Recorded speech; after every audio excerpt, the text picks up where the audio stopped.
Malaki itong solar area na to, at isa sa pinakamalaki na lugar na pinaglagyan ni aspirant Congressman Leandro Legarda Lebiste. Leandro o Congressman Legarda Lebiste.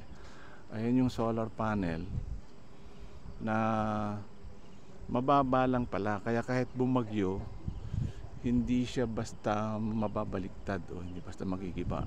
Kaya kahit nitong dumaang bagyong si Christine, ligtas ito sa pagkasira. Bagamat meron sigurong ilan o ilang bahagi na naapektuhan, mamaya malaman natin kung ano ang naging sitwasyon nung dumaan ng bagyong Christine.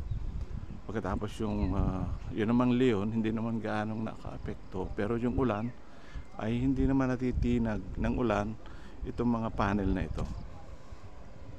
So pabalikan natin yan. Dito muna tayo sa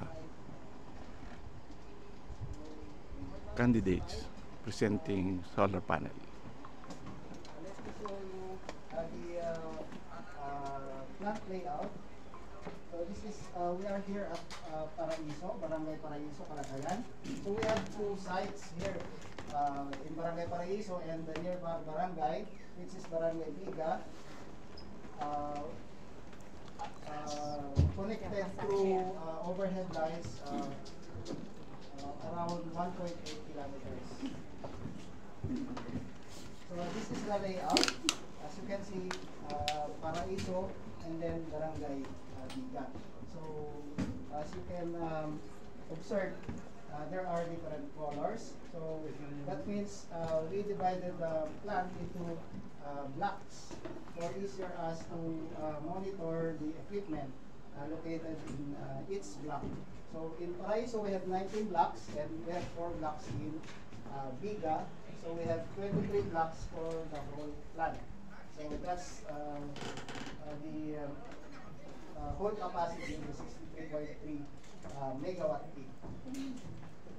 And then for the next slide, I will show you how the generation of a solar power plant, how electricity generated from our power plant.